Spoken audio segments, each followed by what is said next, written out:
Il y a fort fort longtemps, dans le royaume de Tupousse le bouchon.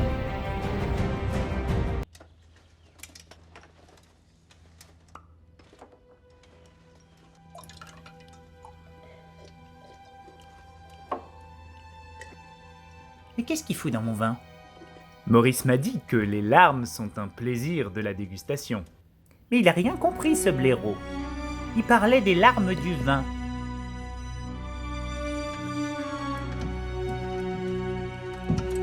La profondeur d'un rouge nous enseigne sa concentration.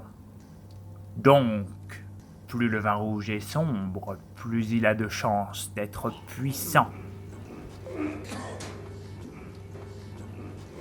Alors, si vous ne supportez pas les tanins,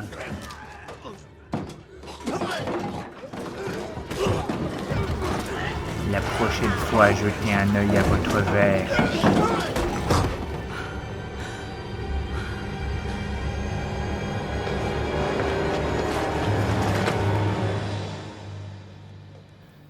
Si tu veux en savoir plus sur la robe et les tanins, pense à t'abonner.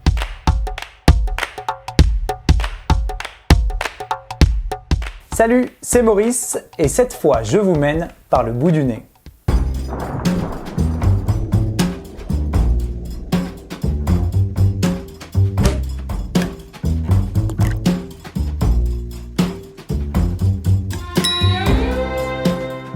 Parler du nez du vin, c'est apprendre à utiliser le sien. Mais tandis que la plupart d'entre nous se servent de sa vue à peu près chaque minute pour lire, s'habiller, conduire, quoique des fois je m'interroge, ou regarder de chouettes vidéos sur YouTube, combien d'entre nous se servent-ils au quotidien de leur appendice nasal? Vous pouvez imaginer que vos ancêtres lointains le faisaient bien plus systématiquement pour chasser, cueillir leur déjeuner ou leur coup d'un soir, ou vérifier que le lait de mammouth n'est pas périmé. Mais certains ethnologues théorisent que l'être humain aurait perdu une grande partie de son odorat lorsqu'il s'est redressé, privilégiant la vue et l'ouïe.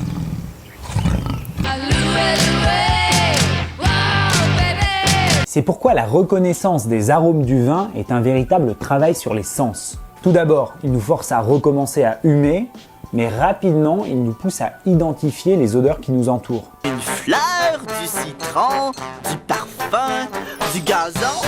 Car de même qu'il faudrait mémoriser les idéogrammes pour lire le mandarin, il faut déjà avoir retenu un certain nombre d'odeurs pour pouvoir ensuite les détecter dans le verre. Ce qui va vous émoustiller le taste-vin, c'est que vous avez déjà, sans le savoir, constitué tout un répertoire de senteurs que vous pouvez aller puiser dans votre mémoire. Le jeu est simplement de parvenir à les nommer. Par exemple, si un vin me rappelle la tarte aux pommes de ma grand-mère, s'agit-il en fait de l'odeur de pomme crue, qu'elle épluchait, de la pomme cuite, presque caramélisée, de la cannelle qu'elle saupoudrait, ou de ce parfum de beurre fondu qui émanait de la pâte? Pour parvenir à mettre le doigt sur une odeur, je vous recommande en effet de partir d'un souvenir général qu'elle vous évoque, par exemple mes vacances dans les Landes, Entre Arcachon et le Moulot. pour finir au plus précis, l'odeur de la résine de pain séché ou le caractère iodé de l'huître du lac d'Osgore. Mais c'est quand même un petit peu plus Arcachon, hein. Une seconde méthode, plus systématique, consiste à classer les odeurs par nature ou par famille. On commence par repérer une odeur fruitée, puis on identifie un agrume pour finalement distinguer le pamplemousse. Une odeur florale, une fleur blanche, le tilleul. C'est exactement comme ça que fonctionne une roue des odeurs. C'est un génial outil de brainstorming, de remue-ménage, pour traquer un arôme qui vous paraît familier. Elle vous donne le choix entre plusieurs grandes familles d'odeurs présentes dans le vin, les fleurs, les fruits, les animaux de la ferme, et elle vous les dissèque ensuite en catégories pour que vous puissiez trouver votre bonheur. Vous en trouverez toute une flopée en ligne, plus ou moins complète ou convaincante. Et d'ailleurs, je vous en mets quelques-unes dans la description. Mais comme je suis un tantinet pointilleux et que j'en ai trouvé aucune qui corresponde exactement à mes critères, je me suis chauffé à faire ma propre roue des arômes à la Maurice. Donc je vous donne rendez-vous très prochainement dans une mini vidéo pour vous la présenter. À force de renifler tout ce qui bouge, les amateurs de vin se retrouvent souvent à redéfinir la manière dont ils respirent. Car ce super pouvoir olfactif vous permettra d'apprécier d'autant plus un plat qu'on vous sert au restaurant, une eau de toilette, un paysage ou... C'est de la merde. toutes les choses du quotidien. Allez, on sniffe.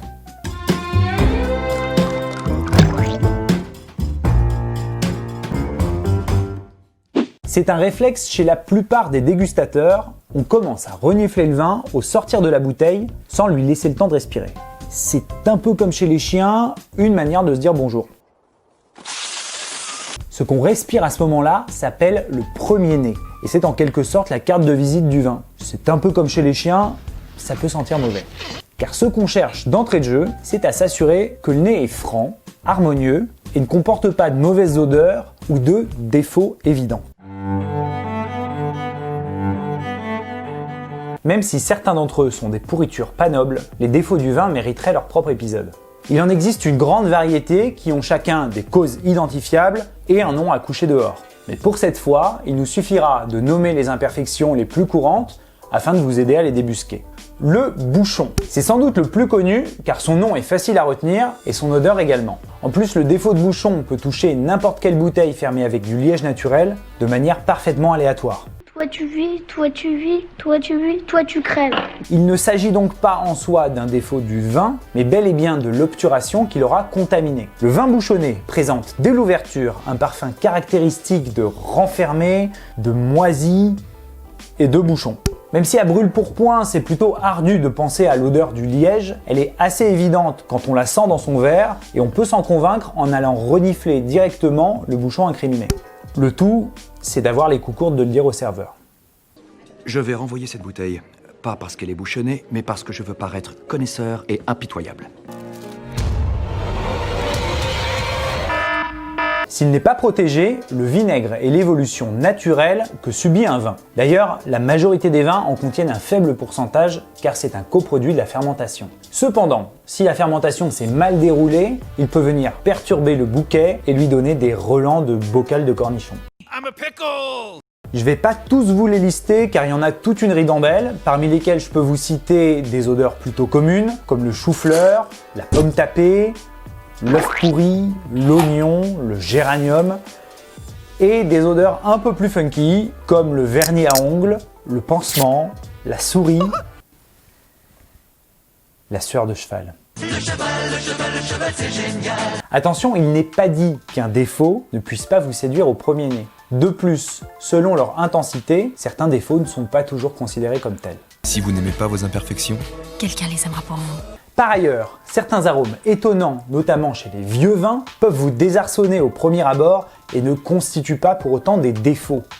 Le cigare, La truffe, l'océan, le tabac, la terrine, le fumet, la sardine, le gasoline, le pipi de chat. En une goutte.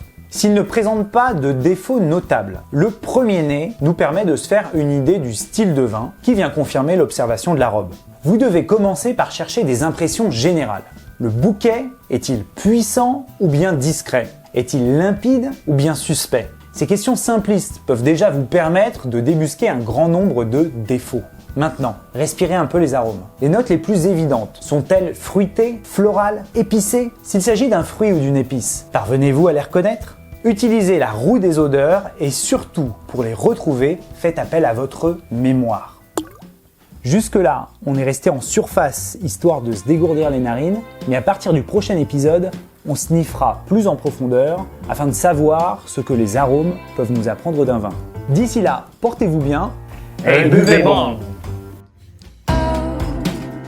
Now the smoke is clearing on the plywood stage. Hats off, I'm fearing I'm an awful sight. Now where's your magic wand and sparkling